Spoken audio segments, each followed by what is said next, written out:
বাবে দাড়ি টুপি লঙ্ঘিত হোৱাৰ কাৰণেই আজি আমাৰ মুছলমান মানুহখিনি বিভিন্ন ধৰণৰ এই চৰকাৰৰ অত্যাচাৰৰ বলি হ'ব লগা হৈছে। গতিকে আমি এনেকুৱা পৰিৱেশ হৈছোঁ, সঁচা অৰ্থত এই অসমত মুছলমান হৈ জন্ম হোৱাটোৱে আমাৰ ভুল হৈছে। আমি মুছলমান হৈ জন্ম হোৱাটোৱে আমাৰ অপৰাধ হৈছে। গতিকে মুখ্যমন্ত্ৰী ডাঙৰীয়াক আমি আহ্বান জনাইছোঁ যে আপুনি বিশেষ এটা জনগোষ্ঠীৰ মুখ্যমন্ত্ৰী নহয়, আৰু যিসকল ব্যক্তিক আজি উচ্ছেদ কৰিলে, কোনো ধৰণৰ সংস্থাপন নিদি পেলাই উচ্ছেদ কৰিলে, এইসকল মানুহৰো কিন্তু আপুনি মুখ্যমন্ত্ৰী হয়। এই মানুহখিনিক আপুনি মুখ্যমন্ত্ৰী হয়। সেইখিনি চৰকাৰী মাটি চৰকাৰৰ কোনো ঠাইত কোনো প্ৰয়োজন হৈছে উচ্ছেদ কৰক, আমাৰ কোনো আপত্তি নাই। কিন্তু সেই মানুহখিনিতো অসমৰ, সেই মানুহখিনিতো ভাৰতৰ প্ৰকৃত নাগৰিক। যদি নাগৰিক হয়, নাগৰিকৰ সুৰক্ষা দিয়াৰ ক্ষেত্ৰত চৰকাৰৰ দায়বদ্ধতা আছে, সেইখিনি মুখ্যমন্ত্ৰী ডাঙৰীয়াৰ দায়বদ্ধতা আছে। তো মুখ্যমন্ত্ৰী ডাঙৰীয়া যদি সেইটো ক'ব পাৰিছে, তেনেহ'লে সেই মানুহখিনিক সুৰক্ষা দিয়াৰ স্বাৰ্থত মুখ্যমন্ত্ৰীৰ কৰোণীয়া কি আছিল যে সংস্থাপন দিয়া। কিন্তু আজিৰ দিনলৈকে কোনো ধৰণৰ সংস্থাপন কোনো মানুহক দিব পৰা নাই। গতিকে মুখ্যমন্ত্ৰী ডাঙৰীয়াক আমি আহ্বান কৰিছোঁ যে আপুনি বিভিন্ন জাতি জনগোষ্ঠীৰ মুখ্যমন্ত্ৰী হয়, আপুনি কেৱল এটা বিশেষ মুখ্যমন্ত্ৰী নহয়, জনগোষ্ঠীৰ মুখ্যমন্ত্ৰী নহয়। আপুনি একপক্ষীয়ভাৱে মুছলমানৰ মৌলিক অধিকাৰখিনি টাৰ্গেট কৰি আজি মৌলিক অধিকাৰখিনি খৰ্ব কৰিব বিচাৰিছে, ইতিমধ্যে আমি গম পাইছোঁ। আপুনি অসমৰ বিশেষকৈ মুছলমান মানুহখিনিৰ যিখিনি মৌলিক অধিকাৰ আজি পূৰ্বৰ পৰাই আজিলৈকে আপুনি নাইকিয়া কৰিব বিচাৰিছে।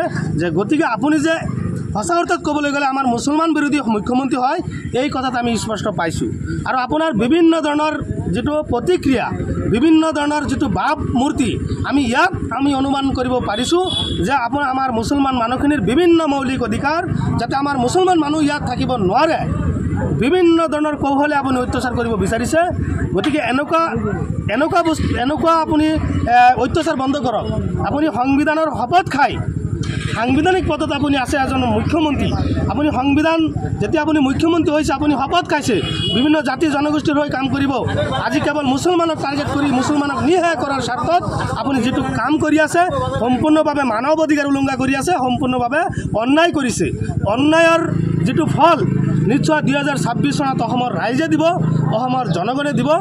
গতিকে আমি সংখ্যালঘু সংগ্ৰাম পৰিষদে আমি আহ্বান জনাইছোঁ, তাৰ লগে সকীয়াই দিছোঁ যে কোনো ধৰণৰ সংস্থাপন নিদি পেলাই যদি আমাৰ চৰকাৰখনে এনেধৰণৰ অমানসিকভাৱে উচ্ছেদ কৰে, নিশ্চয় অসমৰ জনগণ কিন্তু ৰাজপথত ওলাব। অসমৰ জনগণ কিন্তু বহি নাথাকে, বিশেষকৈ সংখ্যালঘু মুছলমান কিন্তু বহি নাথাকে। তাৰপিছত যদি অসমৰ শান্তি সম্প্ৰীতি কোনো ধৰণৰ অপ্ৰীতি সৃষ্টি হয়, অপ্ৰীতিকৰ কোনো ধৰণৰ পৰিৱেশ সৃষ্টি হয়, ইয়াৰ যোগেৰে হ'ব মুখ্যমন্ত্ৰী ডাঙৰীয়াই। কাৰণ আমি আশা কৰা নাছিলোঁ যে অসমৰ মাননীয় মুখ্যমন্ত্ৰী ডাঙৰীয়াই নিজে সাম্প্ৰদায়িক হয়, অসমৰ মাননীয় মুখ্যমন্ত্ৰী ডাঙৰীয়াই একপক্ষীয় হয়, অসমৰ মাননীয় মুখ্যমন্ত্ৰী ডাঙৰীয়াই লংগি টুপি দাড়িওলা মানুহ দেখিলেই তেখেতে বিভিন্ন ধৰণৰ পাকে কলমে বিভিন্ন ধৰণৰ কৌশলে আমাৰ মানুহখিনিক নিঃশেষ কৰাৰ চক্ৰান্ত কৰিব বুলি আমি কোনো পৰ্যায়ে আশা কৰা নাছিলোঁ।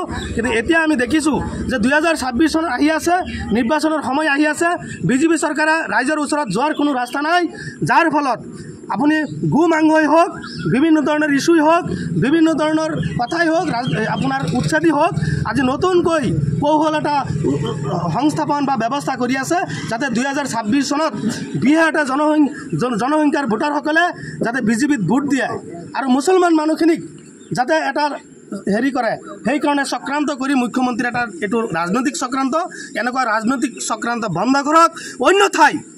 অন্যথাই কিন্তু মুখ্যমন্ত্ৰীৰ এই হিটলাৰী শাসন, মুখ্যমন্ত্ৰীৰ এই আপোনাৰ কি স্বচ্ছাচাৰী শাসন, মুখ্যমন্ত্ৰীৰ যিটো আপোনাৰ এই কূটনীতি ৰাজনীতি, মুখ্যমন্ত্ৰীৰ যিটো একনায়কত্ববাদ যিটো শাসন, এই শাসন কিন্তু অসমৰ জনগণে কিন্তু বন্ধ কৰিব। আপোনালোকে জানে ভাৰতৰ ইতিহাসত, পৃথিৱীৰ ইতিহাসত কোনো মুখ্যমন্ত্ৰী নহয়, কোনো ৰাজনৈতিক নেতা নহয়, বিশেষ এটা জনগোষ্ঠীক টাৰ্গেট কৰি বিভিন্ন ধৰণৰ অত্যাচাৰ